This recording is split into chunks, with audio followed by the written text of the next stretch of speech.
Dubartiin tokko abbaa manaa ishirraatii maal barbaaddi? Yookaan abbaan manaa tokko dubartii haadha manaa isaatiif wantoota kana gochuurraa of qusachuu qaba. Yoo yaa nagaa fi jaalalli Waaqayyoo bakkaa fi haala isin jirtan keessatti isiniif haa ta'u. Anaa dhufuu baga nagaa dhuftan hordoftoota siifan lindoo. Egaa akkuma yeroo kaan jedhu warri mana kanaaf haala subscribe gochuun akkanuma like gochuun viidiyoon keenya isin tole hiriyoota keessanii share gochuu hin dagatinaa. Egaa har'a mata duree addaa tokkoon isiniif dhufeera. Abbaan manaa haadha manaa isaatiif wantoota kana gochuurraa of qusachuu qaba. Tokkoffaa irratti haadha manaa isaa xiqqeessuu dhiisuu qaba. Kana gaafan isiniin jedhu fakkeenyaaf namoota tokko fudhannee dhiirri tokko gaafa dubartiidhaan wal lolee idduma hundatti haadha manaa isaa xiqqeessa. Kun immoo ilaalcha duubatti hafaa fi akka haati manaa isaa laphee ishii keessaa isa baastu taasisa. Maaliif haadha manaa ofii kabajuu namarra jiraata.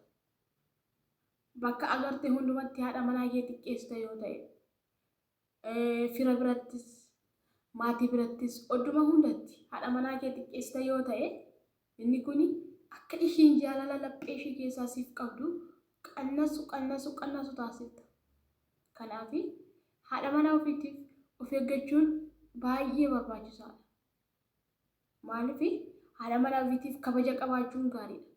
Ilaalcha gaarii qabaachuun gaariidha. Gaafa haadha manaa keetiin wal lolte nama birattis ifachuu, nama birattis xiqqeessuu maal jechuudha? Gola keetti gashitee wanta ishiin balleessitee fi wanta ishiin goote hundumatti gaafachuu dirqama keeti. Garuu akka waan yeroon sun hin darbinee fi akka wanni itti nama biratti xiqqeessuu dhiisuu qabda. Kuni jireenya ilma namaa keessaa isa bu'uura ta'edha. Gaafatti nama hunda biratti xiqqeessitu akka ati ishiidhaaf kabaja hin qabne mul'isa. Kanaaf dirqama maal gochuu qabda? Haadha manaa kee kabajuus irra jiraata. Xiqqeessuu dhiisuu qabda. Inni lammaffaa haadha manaa kee akka feetetti ajajuu qabdu. Akka feetetti. Kana gaafa inni jedhu dhiironni tokko jireenya isa mana keessaas jireenya isa ala keessaas hunduma isaayyuu ofuma isaaniitti gaafatamummaa fudhatu. Kana immoo waan hundumatti ofuma kee itti gaafatamummaa fudhatta taanaani hin ta'u kun. Sababni isaayyuu maaliifan kana jedhe beektani? Yeroo tokko shamarranis of ilaaluu qabdi. Hojjechuuf carraan ishiidhaa kennamuu qaba. Dubbachuuf carraan ishiidhaa kennamuu qaba. Malee manuma keessa teessee daa'ima guddiftee hojii ishii maalidhaa daa'ima guddisuu qofadha jedhanii yaadu yoo ta'e akka dubartiin suni gadi cabdu akka dubartiin sun ilaalcha gaarii ofiif hin laanne taasisudha. Kanaaf carraa ishiidhaa kennanii akka ishiin hojjettu, akka ishiin dubbattu, akka ishiin waan hunduma keessatti hirmaatu taasisudha malee ofuma ofiitii fi akka ani jedhetti bultii yoo jedhani kuni saayikoom irratti illee rakkoo ishirraan ga'uu danda'a. Akkasuma daa'imni mana keessa jiran sun illee maalirraa baratan? Fakkeenyaaf haati tokko yeroo hunduma mana keessa oolti yoo jenne daa'imni sun maalirraa baratan haadha irraatii? Yeroo hunduma mana keessa oolii baratu kun hin barbaachisu. Kanaaf carraan ishiidhaaf kennamuu qaba.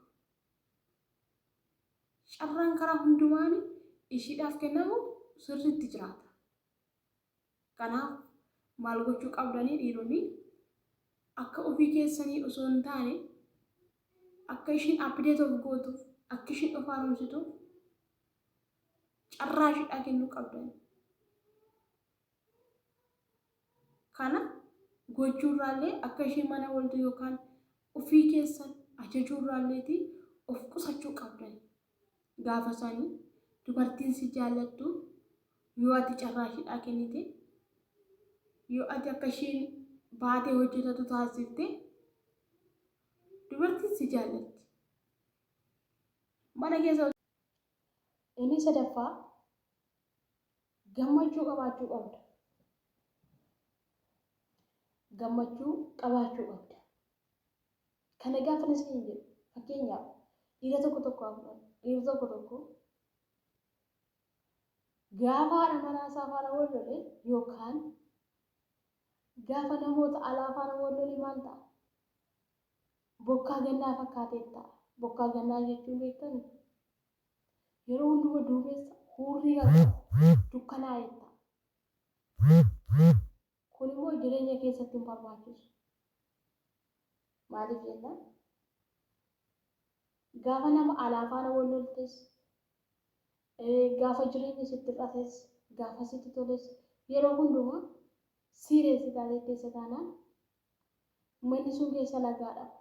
Haadha manaa qofa osoo hin taane daa'imtillee ijoollumti isin godhattanillee akka ishiin fuulli ishii sitti hiikanne taasisa. Kana gochuu irraa qusachuu qabdu. Sababni isaayyuu fakkeenyaaf dubartii tokko yookaan haadha manaa kee faana wal loltee haati manaa kee yoo ati yeroo hunduma boqorristee keessa taate fedhii ishiin siif qabdu miira ishii siif qabdu gadi qannasaatee akkasuma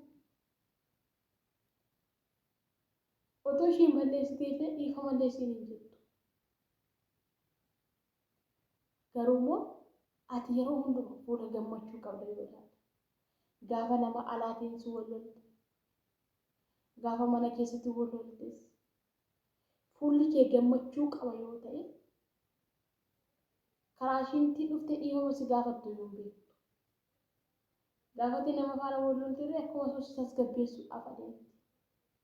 Kanaaf gammachuu qabaachuun illee sirriitti barbaachisaadha jireenya keessatti. Inni arfaffaa amanamummaa qabaachuu. Amanamummaa qabaachuu fi haqa dubartii eeguu. Amanamummaa qabda taanaan yeroo kamiyyuu taanaan miirri dubartii yookaan jaalalli dubartii siif qabu godhin qannasu. Lafa barbaaddesu deemii hamma barbaaddestu. Garuu immoo ati amanamummaa qabdu taanaan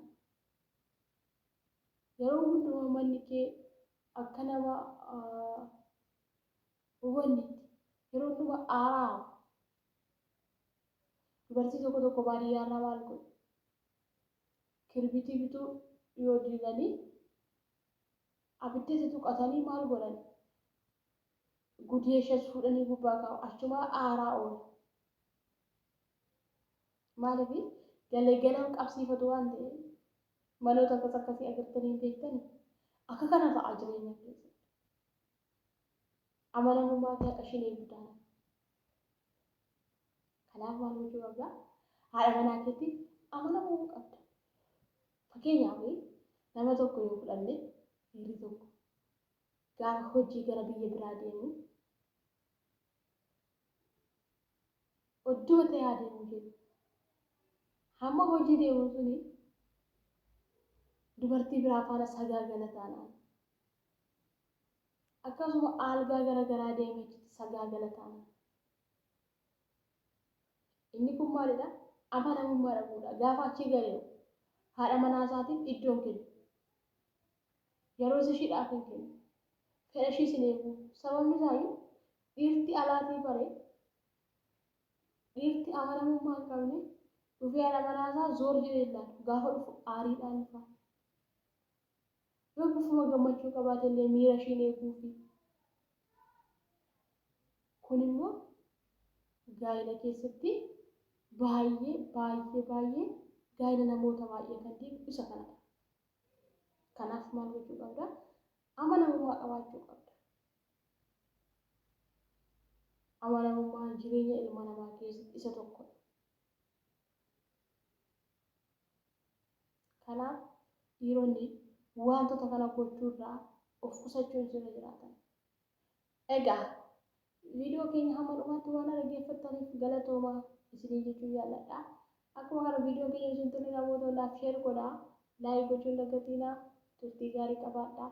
Isinii jaalladha.